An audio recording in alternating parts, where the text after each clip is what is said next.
கிரிப்டோல இந்த ஸ்டேபிள் காயின்ஸ்ன்னு எடுத்துக்கிட்டோம் அப்படின்னா, அதிகமாவே இருக்காது. நம்ம எல்லாருக்குமே தெரிஞ்சது வந்து பார்த்தீங்க அப்படின்னா, யுஎஸ்டிடி தான். ஸோ யுஎஸ்டிடி, பியூஎஸ்டி அப்புறம் டிஏ அப்படி சொல்லிட்டு ஏகப்பட்ட ஸ்டேபிள் காயின்ஸ் இருக்கு. பட் நம்ம அதிகமா பார்த்தது எது அப்படின்னு பார்த்தீங்கன்னா, எனக்கு தெரிஞ்சு யுஎஸ்டிடியா தான் இருக்கும்.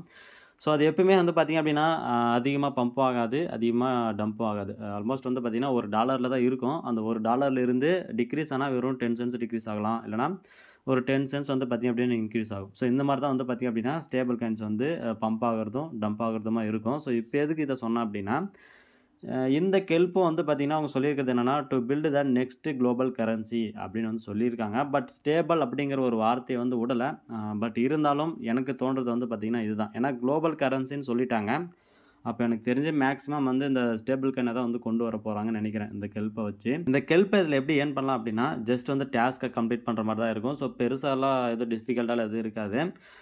இவங்களுடைய சோஷியல் மீடியாஸ நம்ம ஃபாலோ பண்றது, இல்லன்னா சப்ஸ்கிரைப் பண்றது, இல்ல டெலகிராம் குரூப்ல ஜாயின் பண்றது, இந்த மாதிரியான டாஸ்க் தான் வந்து குடுத்து வச்சிருப்பாங்க. ஈஸியா வந்து நம்ம ஜாயின் பண்ணிக்கலாம். ரீசென்ட்டா வந்து பார்த்தீங்க அப்படின்னா, அப்லோட் பண்ற மாதிரியான டாஸ்க் வந்து குடுத்துருக்காங்க. அதுக்கு கீழயே டெய்லி டாஸ்க்ன்னும் சொல்லியிருக்காங்க. ஸோ ஆல்மோஸ்ட் வந்து நம்ம டெய்லி ஹோல்ட் பண்ண மாட்டேங்குது.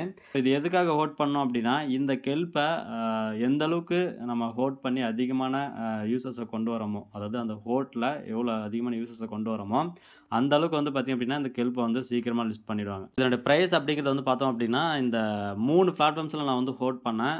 அந்த 3 பிளாட்ஃபார்ம்ஸ்ல ஒரே ஒரு பிளாட்ஃபார்ம்ஸ்ல மட்டும் தான் வந்து பார்த்தீங்கன்னா, இதனுடைய பிரைஸ் வந்து போட்டிருந்தாங்க. ஸோ அதில வந்து பார்த்தீங்க அப்படின்னா, ஒரு கெல்ப்புக்கு 0.001 யுஎஸ்டி அப்படிங்கிற மாரியான வேல்யூ இருக்கும் அப்படிங்கிற மாரி சொல்லியிருந்தாங்க. எதுல அப்படின்னா, காயின் டிஸ்கவரி அப்படிங்கிற ஒரு பிளாட்ஃபார்ம்ல ஹோல்ட் பண்ணும்போது தான். இந்த பிரைஸ வச்சு பார்க்கும்போது, என்கிட்ட இருக்கக்கூடிய கெல்ப் பேலன்ஸ்க்கு வந்து பார்த்தீங்க அப்படின்னா, ஆல்மோஸ்ட் ஒரு $9 இருக்கும். நீங்களும் எனக்கு தெரிஞ்சு ஆல்மோஸ்ட் வந்து பார்த்தீங்க அப்படின்னா, ஒரு 6K வரைக்கும் நீங்க வந்து ஏர்ன் பண்ணிடலாம். இந்த கெல்ப்ப வந்து பார்த்தீங்கன்னா, ஸ்டார்ட்டிங்லயே வந்து ஏர்ன் பண்ணிடலாம். இந்த டாஸ்க்கெல்லாம் கம்ப்ளீட் பண்ணிட்டு, அண்ட் ரெஃபரல் இன்கம்மா வந்து பார்த்தீங்கன்னா, 851 கெல்ப் வந்து குடுக்குறாங்க. ஸோ நீங்க யாராச்சும் ரெஃபர் பண்ணாலும் சரி, நான் யாராச்சும் உங்கள யாராச்சும் ரெஃபர் பண்ணேன் அப்படின்னா, எனக்கு வந்து இவ்வளோ குடுப்பாங்க. ஸோ உங்களுக்கும் என்னோட லிங்க் யூஸ் பண்ணீங்க அப்படின்னா, அந்த அமௌண்ட் வந்து குடுப்பாங்க. எத வச்சு சொல்றேன் அப்படின்னா, நானும் வேற ஒருத்தருடைய லிங்க வச்சு தான் வந்து பார்த்தீங்கன்னா, சைன் அப் பண்ணேன். ஸோ எனக்கு கிடைச்சது வந்து பார்த்தீங்க அப்படின்னா, 2113 கெல்ப் வந்து குடுத்தாங்க. ஸோ இது வந்து ஸ்டார்ட்டிங்ல.